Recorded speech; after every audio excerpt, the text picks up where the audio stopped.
Welcome back to the channel, everybody. My name is John Patton, as you probably guessed by the channel name. I have a bone to pick, 5 of them in fact, with Mercedes about this 2022 3500 XD 170-inch wheelbase Sprinter van. Let's get into it.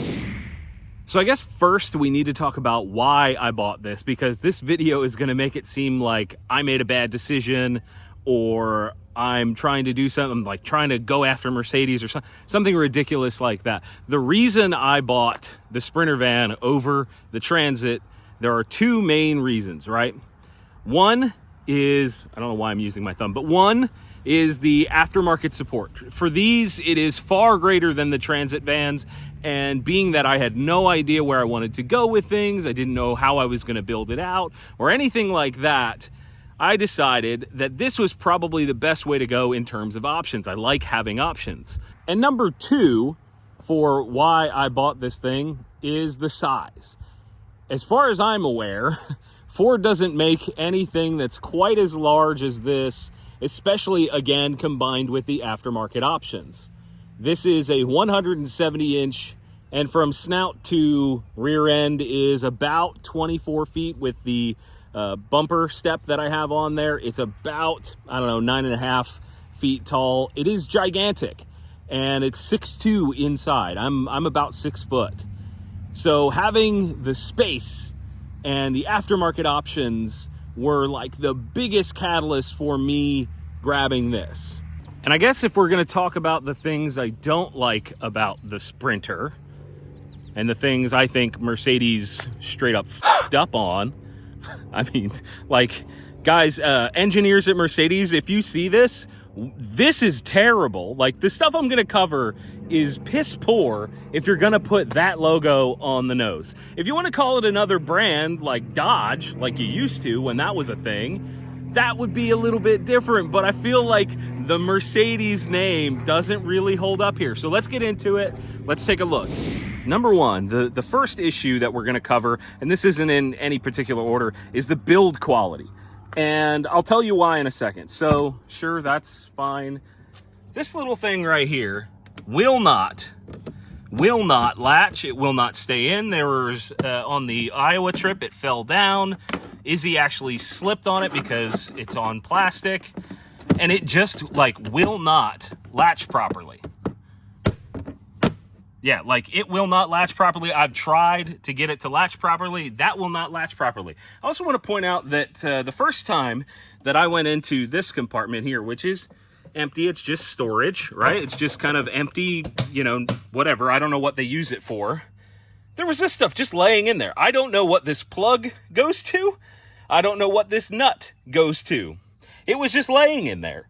I didn't see a bolt missing a nut. I didn't see an empty thing. It was just laying in there. So I don't know if this is extra. I just don't know. And then you combine it with the fact that you have to slam every one of the doors here, and some of the hinges in the rear are actually a little bit wonky if you ask me.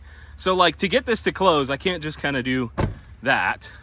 Of course it does that time, but there are times when I do it and I just kind of give it a little push and it doesn't quite close all the way, or the van doesn't think it's closed all the way, so I end up having to go like that and slam it. The same thing goes with the big slider. I'll get back if I can. If you look, I just kind of gently shut that. That is not shut. That is not shut. And to me, having the Mercedes logo, I shouldn't have to slam it. That van door shouldn't be wobbling. It just shouldn't do that. And people will say, oh, well, it's a work van. It's a work van. Well, don't put the damn Mercedes logo on it then. Don't pretend like this is as good as the Mercedes cars, because they're wonderful in terms of build quality. We're not going to talk about maintenance. We're not going to do that today. That's a different story. But the other thing is this lock back here.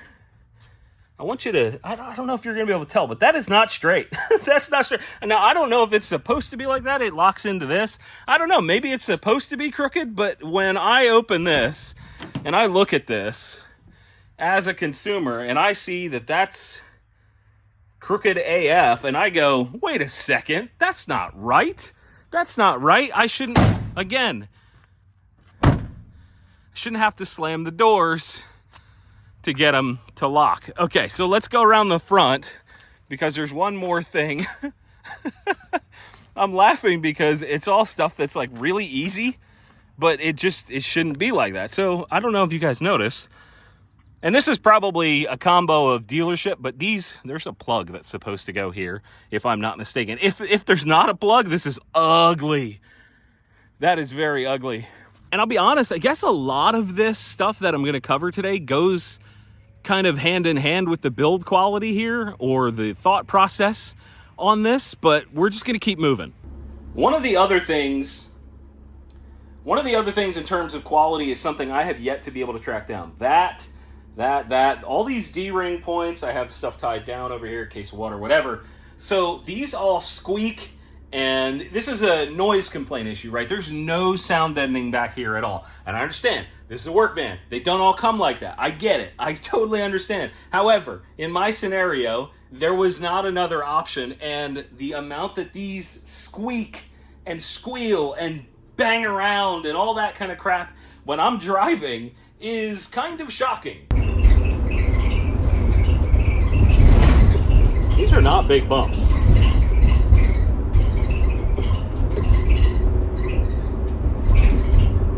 That it's tolerable even for a work van. If I paid $80,000-$90,000 for a work van to be a work van and it made that kind of noise, I would be a little bit disappointed. And I think it's just these rings just squeaking. They're very tight. I assume over time it will probably get better. I could probably spray some kind of lubricant on them. But the fact of the matter is, this has the TriStar on the front. This is considered a freaking Mercedes. It costs, the MSRP is upwards of $75,000. And the floor squeaks. What the hell? Just what the hell? It's not that hard. How hard would it be to throw some sound deadening material, at least in the cab, besides this? Besides, like, there's nothing in there. Besides this, there's nothing. How hard would it be to throw a little bit of that behind here? Just to keep it, I don't know, feeling like a freaking Mercedes. So for this next one, I'm going to get into the van, but on the way, we'll hit one first. I want to point out that I'm 6 feet tall, right? This step comes up to about my knees. Right there, you can see about my knees. So that is not low to the ground, right?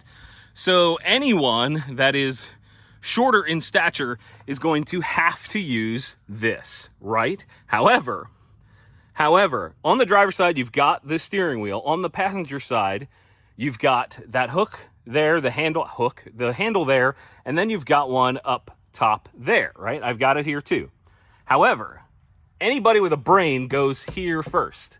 There is not a reason that there should be a handle here. This on the door is arguably too low, and the handle should be here or even up here, but then it would block the mirror, I suppose. Either way, the handle placement, I mean, there's no way. I can barely grab that from the ground at 6 feet tall. There is no way that somebody shorter than me is going to be able to reasonably get in and out of this van.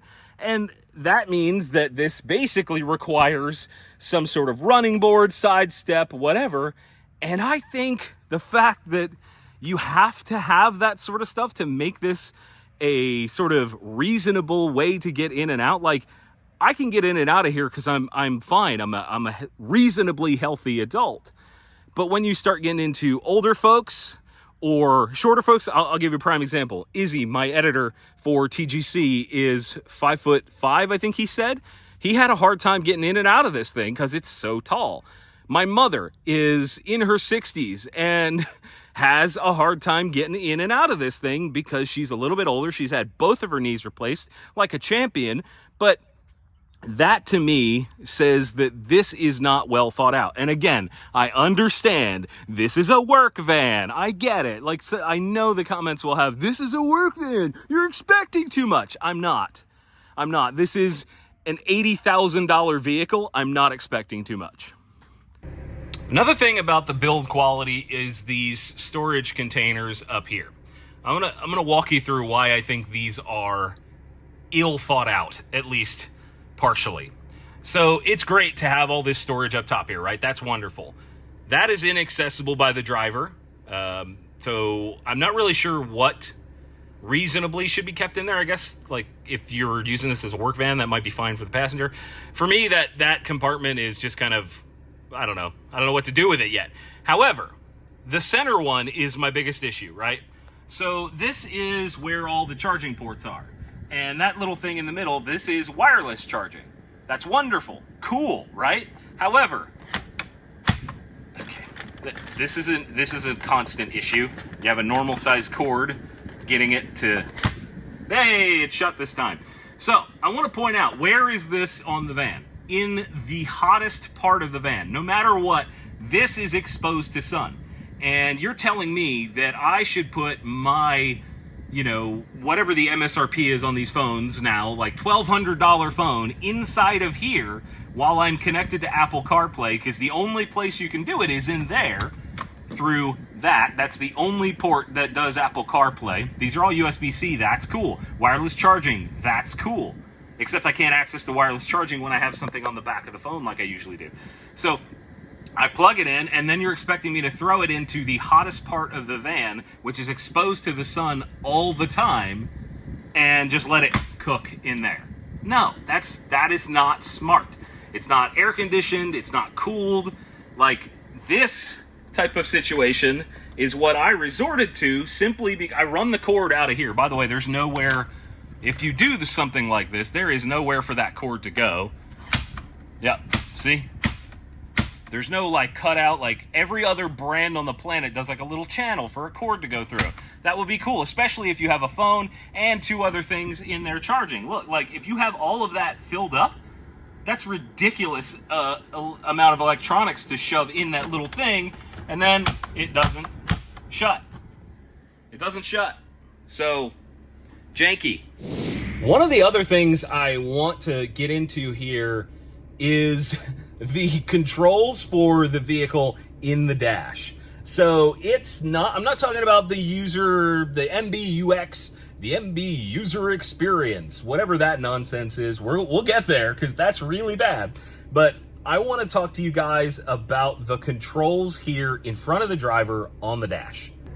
Okay, so let's walk through. This is an LED screen, so you'll see it kind of refreshing. There's nothing I can do about that. That's why there's flicker. LEDs have a refresh rate. Okay, so if I hit home, I'm currently in the mode I use the most, which is the fuel consumption. I want you to notice there's range, but nowhere on this screen, nowhere on that screen is the total mileage on the vehicle.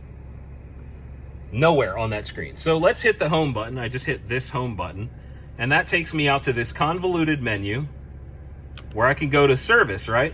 0 messages, and this Assist Plus is just when I'm getting serviced. It starts with messages. Like, why would that be first?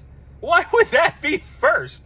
The thing you're going to check is the DEF fluid, which I have a permanent gauge there on the bottom because I'm an intelligent individual and that should just be there anyway. The oil level and the particulate filter. However, all this screen does is go from 0 to 100%, and that's it. It doesn't change in any way. Like, all of this data, all of this real estate, so it just says vehicle load.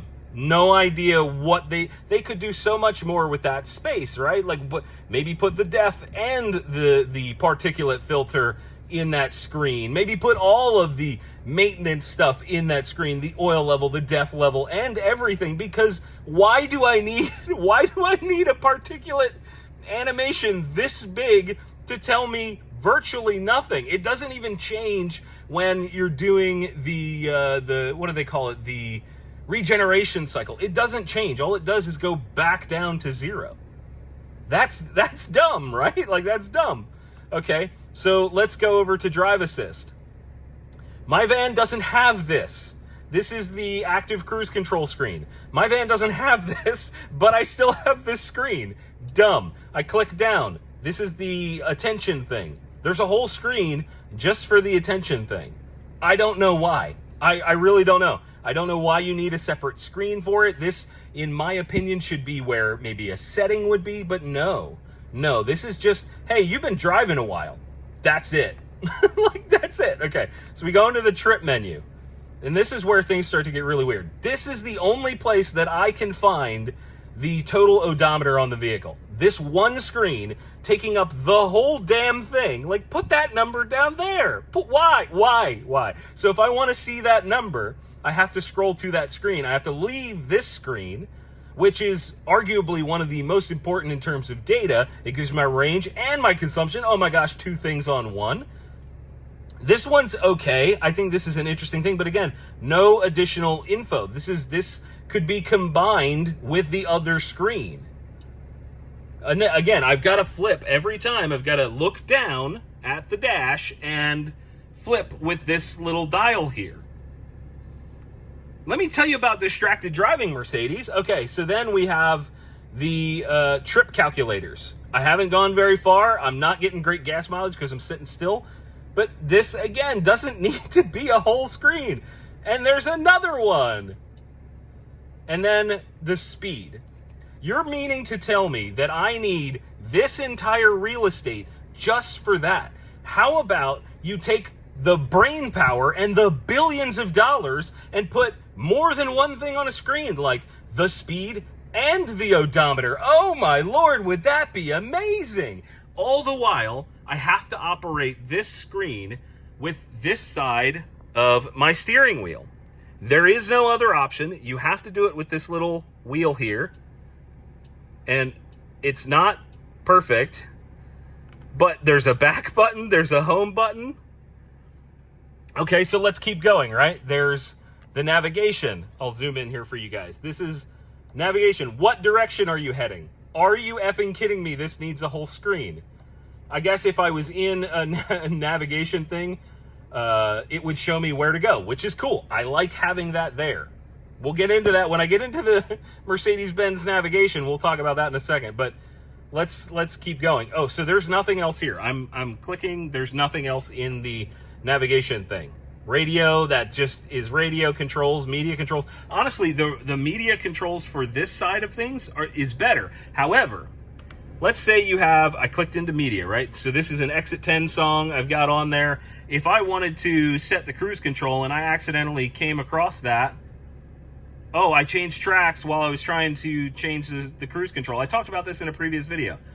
The fact that this is happening when I'm just barely touching, like this should not be in relation to this. Although, you know, every other car manufacturer out there uses a next button. A next button. You know what? I'll loop it in because this is technically not. Why do I need a button over here for favorites on the steering wheel? This is dumb. So is this. Nobody uses your Hey Mercedes because it's terrible. Look, I said it and it didn't even respond. This is just, it's so ill thought out. Okay, back to the home screen. So then we get into the settings screen. We come back and we get into the settings screen. You would think there would be a way to customize all this stuff, right? That would be cool. You could customize everything. Let's click into vehicle. Rain sensor, that's it. That's all you get.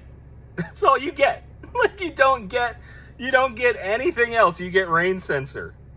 And then display and vehicle operation. This is the only choice you can make in this. It's the permanent DEF thing, which isn't in the DEF menu. You can either turn it on and say it's only for reserve fuel or whatever, and then that's it. That's all you get. Wow. I'm in between stuff here, trying to put that cord back in. I have to like reel it up. Look at that, and like it just won't shut. Like why not? Close. Oh, goodness. For this next one, we're going to be outside because that's where it needs to be. So this is where you fill up with fuel, right? Then you're intended to close the door. I can't tell you how many times I have slammed that on the door. That's a user thing. You got to get used to that. But notice there's something missing here. You've got diesel. There needs to be a DEF filler right there on top. Just boop, boop, right there. Because that would be a place where, you know, you wouldn't make a mess. It's on the outside of the vehicle. But no, you actually have to go in the van, pop the hood, which is a bit weird to begin with. Okay, so we pop the hood. Let me see if I can open it. I haven't done this a bunch. Where's the latch?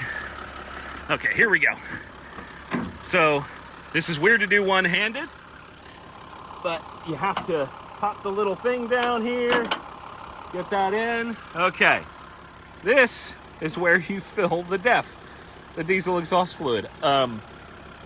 What's that gonna get all over? Right there, you can see it from the last time I filled it when I was on my trip, and it's gonna get all over here. But instead of putting it in a reasonable spot like over here where you fill the fuel, because that's an additive that goes into the, like, it's here instead. It's here in the nostrils. I don't get it. I don't understand. Like, there's probably a reason for that, right? Probably a reason for it being here. Maybe it's easier to inject. Maybe it's a shorter pathway. I don't know. But it makes no damn sense in terms of usability that that's not on the side. Also want to give a shout out to the manual hood stand. Yes, that is how it gets closed. It's that loud. Every other vehicle in this price range, trucks, you name it, they all have gas struts on the hood. This is a 2022, and I got to do that. Pathetic. Now we got to talk about my biggest gripe with this thing. The 10.25-inch screen, really nice. I really genuinely like the screen. I like the size of it. However, the operating system was clearly designed by somebody that doesn't drive a car themselves. I don't understand, the whole point of these new systems is, in my mind, supposed to make it easier for you when you're operating the vehicle and not make you a distracted driver. I am in a roughly 6,000-pound vehicle, and I struggle sometimes to operate this thing. I'm going to start with this. This is the lane keeping assist. It is the most sensitive thing in the vehicle, and it is really obnoxious. And I actually talked with Talon Sai. He just started Sai Outdoor Adventure Culture, I think is what it's called. I'll put a link to it. You guys need to check out his channel. He's a good buddy, and I really enjoy. I'm wearing his hat. I just realized that. This I have to come in and turn off every single time I start the van. Now, that is not a huge deal. However, it is annoying to have to hit that every single time I start the van. If I stop for gas, got to turn that back off. I'm in the middle of a trip, got to turn that back off. Every single time I start the van, if I don't want that on. There's no way to just leave that setting off. That's not well thought out. Then we get into distracted driving mode 3000. So if you're anything like me, you're constantly changing the track. But there's no way to do that from over here where you're looking down at the road, right? So you either have to reach over here and hit one of these super tiny little buttons, or you can swipe, right? But that means you have to look, because there's no haptic feedback, there's no nothing. Yes, that just started playing. Even though I was just swiping around, it just started playing in the middle of me recording this. That's fun. I don't know if that's iPhone or Mercedes. I don't know why. I don't know. That's obnoxious. That's really genuinely obnoxious. So in order to change the track, what I end up having to do, I'll make this wide so you guys can see, is I need to click around with this little thing. And then, wait, no, it doesn't go up to that. It goes up to the album, that little white line around there. And then I have to click, wait, it's not doing it. Look, I'm trying to click over to the change track thing, but it just does this instead. It doesn't function. This doesn't work. So instead, I've then got to fumble around, figure out what track I would like to listen to, and hope it gets there. So I realized as I was editing this that I was actually on shuffle on the screen, which kind of illustrates that you still can't tell what you're doing or see what you're doing. And it's just ill thought out. If I want to go into my settings, I have to, oh my gosh, this is so many weird songs. Current track list, then a giant gap of space, and then not even it doesn't default to my playlist. I've then got to click into another menu to get to those. And then content on device radio. Who listens to the radio through their phone when there's a radio in the car? Unknown. I don't even know what that is. This whole thing from the ground up is piss poor. It's just piss poor. Having to do this, having to click around. And if you're like me and you change the track all the time, that's annoying. That is really like distracting to have to click through that. Let's also talk about how in the navigation thing, I can reach over here to the far side and the track thing will come up, right? That's the only way to change the music while the map is up. I have to hit that first, but you can't access that from over here. There's no way to get that to happen from here to change the track. If I click around in this, right now, it's just clicking around in the navigation menu. There's no way to access the music there's no way to multitask. There's no way to multitask. And that, I think, is the core of my issue, is that I end up having to stare at this damn thing to figure out what I'm doing, because you hear the clicks. I have to figure out what the heck I'm doing. And it's just not good. It's just not good. Then we have the info screen, which I actually kind of like, but it's kind of weird also. So you click into it, right? Takes you to that screen. Let me click back out of it. Hit that little circle. Takes you to the same screen. Hit that little thing. Takes you to the other screen. So you don't actually need to hit this menu unless you want to get to the operator's manual, which has to connect to the damn internet. It's not hard loaded in here because they update it. That's kind of cool, right? Yeah, operating instructions. Yeah, so then you've got to go through a convoluted menu to get through your operator's manual. But look, like, if you just... Why? Like, what? No, this is so convoluted. And then we click over to apps because you need apps. You have a web browser. What kind of person is using the internet through their van? That's really weird. We've got weather. Let's see if it actually loads. For me personally, I would rather have the weather as a constant update, like up in this portion. Oh, I just hit the little thing. You heard it click. I would rather have the weather like up in the top bar, or down in the bottom, like somewhere on this screen, rather than having to purposely go deep into the menu. So look, we have to go to apps, which there's nothing else useful in there. My phone's already connected. The only useful thing in there is the weather. So I have to click into that in order to get to the weather, which doesn't make any damn sense. Okay, so let's go to settings. That's where we get into the cameras, parking assist, etc. This is actually really not that bad in terms of how you change stuff. It's really not that bad. However, you can handwrite, by the way. What person is using handwriting in a freaking cargo van? I'll tell you what, this makes so little sense to me as a consumer. I also want to point out that this settings menu can be accessed through this button. So why is it like buried in here? And then I can also hit this to get into that same menu. And let's also look at, we can turn the whole system. I don't know why you would turn the system off. Maybe that's a maintenance thing. You can turn the display off, then just click it. That's actually pretty nice for nighttime driving and things of that nature. And then we've got this crap down here. See this? So to access favorites, I have to hit this tiny little thing. I've got this huge screen, all this wasted space, and I have to directly touch favorites. And then it goes through here. I've got like addresses and stuff in there. I'm not going to show you, but this to me makes no damn sense. All right, let's look at Apple CarPlay. Okay, so Apple CarPlay doesn't take up the whole screen. No idea why. I don't know if that's Apple or whatever.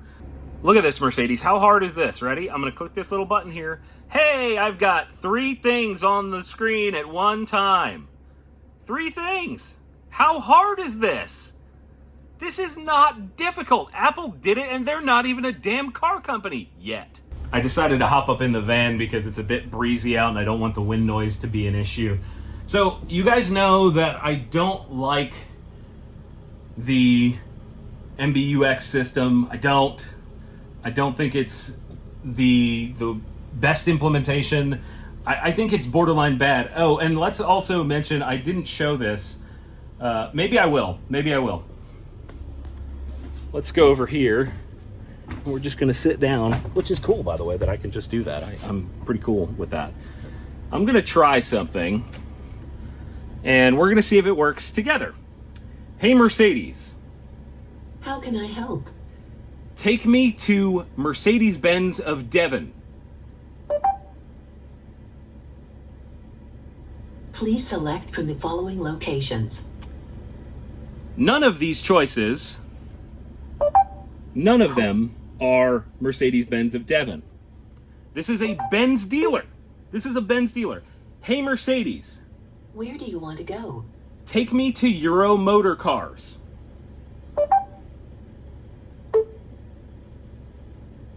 Nothing. It just gave up on me there. Hey, Mercedes, Where do you want to go? Euro Motor Cars. Please select from the following locations. So the last time, it actually did this. The last time, there it is, Euro Motor Cars Devon. The last time I tried to go to that dealership, it said, do you want to go to Europe? Yes, I would like to drive my Mercedes Sprinter as a effing yellow submarine across the Atlantic and go to Europe.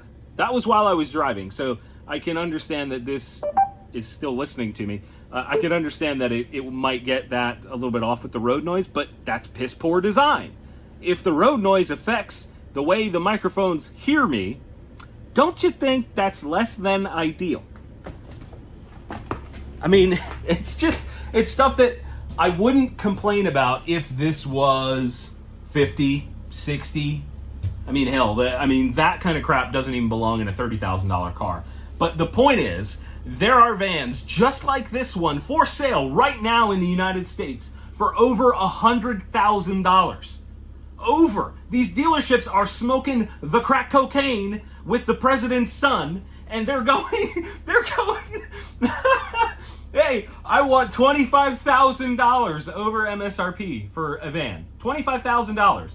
It's insanity. Luckily, I found a dealership that did not make me do that, probably because it's yellow. But, I mean, the insanity here is that this, for how much they charge for it, is really, really not designed as well as it should be. So I guess that about wraps it up. I'm squinting, I have sunglasses. I guess that about wraps it up, guys. The Sprinter is still, at least for now, the right call for me. I am pumped. Dump truck going by. I'm pumped about the possibilities here. I am pumped for future travel with that thing. However, there are some issues, and I hope that the folks at Mercedes see this. And, you know, I would love to sit down and talk to them. I've done this for the firearms industry. I've consulted for the firearms industry for years now. And I would be happy to get on a phone call with Mercedes and talk them through the perspective of a consumer on this sort of thing. And I want to hear your thoughts down in the comments. Am I being too harsh, you know, for the price tag? Am I out of line? It's a work van. Am I out of line? I want to know what you guys are thinking down in the comment section below. I also want to say a big shout out to all of the brands that have supported me in the transition here into sort of van life content, away from the firearms-based content. I'm not saying away from it, but in addition, this thing is another part of the business, and I really appreciate companies like Blackout Coffee, American Outdoor Brands, Brownells, and some others that have been really incredible in helping me get all this stuff taken care of. So that's it, guys. As always, get subscribed, leave a like, leave a comment, and we'll see you next time.